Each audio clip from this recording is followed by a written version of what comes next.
You've heard of world leaders who live in luxury, but few go to the extremes of Kim Jong-un. Behind the walls of North Korea's secrecy lies a man so obsessed with survival that he's built one of the most expensive and complex personal security systems on Earth. Armored trains that stretch for miles. Underground bunkers that could survive a nuclear blast. An army of bodyguards trained to die for him. Every step he takes, every bite he eats, every second he breathes, it's all controlled, monitored, and protected with ruthless precision. Today, we're diving deep into the unbelievable world of Kim Jong-un's billion-dollar security empire and the shocking lengths he goes to just to stay alive. If there's one world leader who takes personal protection to an extreme level, it's Kim Jong-un. The North Korean ruler isn't just obsessed with power, he's obsessed with survival.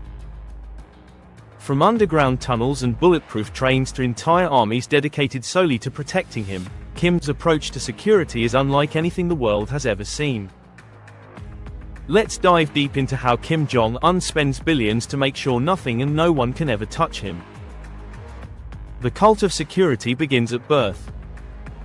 Kim Jong-un grew up surrounded by an aura of absolute protection. His father, Kim Jong-il, was famously paranoid, believing that the CIA, South Korea, and even his own inner circle could be plotting against him. That paranoia didn't just rub off on Kim Jong-un, it shaped his entire worldview. From a young age, he was shielded from public view, educated under fake names, and constantly moved around in armored convoys. When he inherited power in 2011, one of his first priorities wasn't the economy, the military, or diplomacy, it was security. His goal: make himself completely untouchable. The bulletproof train that replaces airplanes. Most world leaders travel in luxury private jets, but not Kim Jong-un. He rarely ever flies. Instead, he travels in one of 3 bulletproof trains, each more like a moving fortress than a vehicle. The first train goes ahead, sweeping the route for explosives or ambushes. The second carries his food, staff. The third, the main one, carries Kim himself. The train is lined with bulletproof panels, bomb-resistant floors, and anti-aircraft systems. It moves slowly, rarely faster than 60 kilometers per hour, but safety, not speed, is the priority. Inside, it's pure luxury. Red carpets, conference rooms, satellite communication systems, and even fine wine and imported food from Europe. Every meal is checked for poison, and his chefs are handpicked from the elite class, trained to prepare only food Kim has personally approved. When Kim travels internationally, like his visits to China or his famous trip to Vietnam, the spectacle is staggering. Dozens of bodyguards run alongside his car in formation, creating a human wall. Even his toilet travels with him so that no one can collect DNA samples to assess his health. The bodyguard army. Kim Jong-un's personal security force is known as the Guard Command, an elite military division estimated at over 100,000 soldiers. But within this vast unit, a small inner circle called Office 974 handles his most direct protection. Every time Kim appears in public, viewers can see a dozen tall, muscular men in identical suits, jogging next to his car or surrounding him at events. These are his running bodyguards, hand-selected for loyalty, agility, and appearance. Each one undergoes years of loyalty screening, physical training, and psychological testing. They must not only be strong, they must look strong. Their job isn't just to protect Kim physically, but to project an image of power and invincibility. Behind them, hundreds more armed officers form invisible rings of protection that extend blocks away from wherever Kim goes.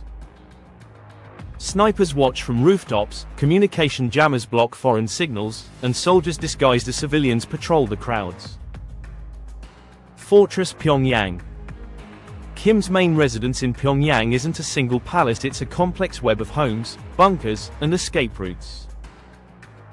Analysts using satellite imagery have identified at least 13 palaces and compounds believed to be used by Kim across the country. Each one is heavily fortified, protected by multiple layers of fences, anti-aircraft systems, and underground tunnels. His main residence, sometimes called the Ryungsong residence, is like a city within a city. It features underground bunkers, its own water and power supply, and direct tunnels that connect to other safe houses around Pyongyang. If an attack ever happens, Kim could vanish underground and move undetected between locations. The network of tunnels is rumored to stretch for hundreds of kilometers, some even reaching out to secret airports or train depots. His architects and engineers are sworn to secrecy, and many who work on such projects never return to ordinary life afterward. They're either relocated or permanently stationed in high security areas. The air defense system and decoy strategy. Even the skies above Kim Jong-un are a no-fly zone. The airspace around his movements is sealed off hours in advance, and anti-aircraft batteries are stationed wherever he goes. His convoy often includes multiple identical vehicles, all black Mercedes limousines with tinted glass so no one can tell which one he's actually in. When Kim's motorcade moves, traffic in the entire city stops. Roads are cleared, buildings along the route are sealed, and guards line the streets every few meters. It's not uncommon for Pyongyang residents to be confined indoors until his passage is complete. Sometimes, he uses decoys, fake convoys, identical helicopters, and even body doubles who appear at public. Every appearance is choreographed down to the second. Nothing is spontaneous, and no one outside his innermost circle ever knows his exact location in real time. An intelligence network that watches everyone. Security for Kim Jong-un isn't just about protecting himself, it's about controlling everyone else. North Korea's state security apparatus is one of the most extensive surveillance systems in the world. Every citizen is monitored through neighborhood committees, informants, and digital tracking. Kim has built an internal spy network that constantly scans for disloyalty within the government, military, and even his own family. His half-brother Kim Jong-nam was assassinated in Malaysia in 2017, an event that many believe was orchestrated by Pyongyang to eliminate a potential rival. The message was clear: betrayal is not tolerated.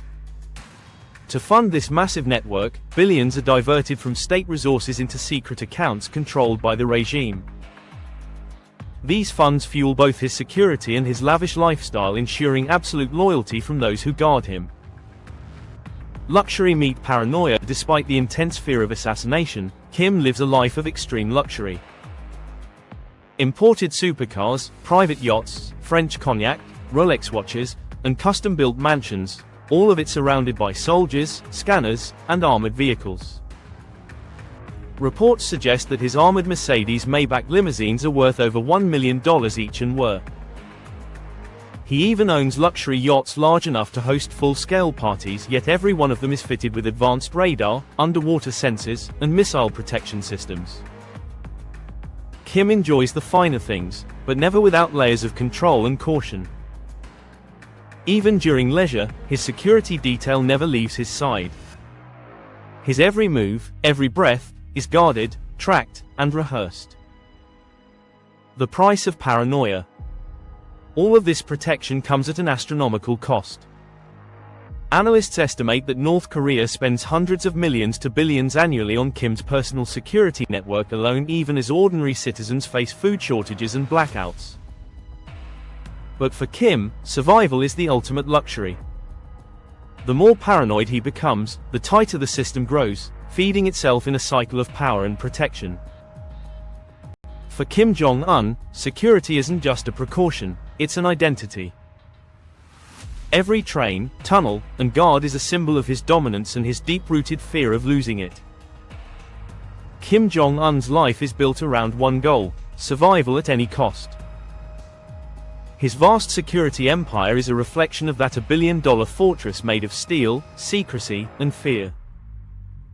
While the rest of the world sees him as a dictator, inside North Korea he's seen as a near deity, a man protected by destiny. But behind that image of power lies a truth he can never escape. No matter how many guards he hires or how deep his bunkers go, he's a prisoner of his own paranoia. So now you've seen it, the secretive, billion-dollar fortress built around one man's fear. Every bulletproof train, every underground escape tunnel, every soldier guarding his shadow, all of it fueled by paranoia and power. But it raises one haunting question. When you've built an entire nation to protect yourself, are you truly safe, or just trapped inside your own fear?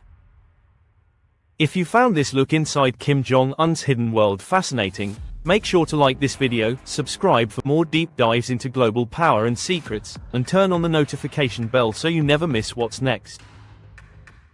Thanks for watching, and remember, sometimes the people who look the most powerful are the ones living the most afraid.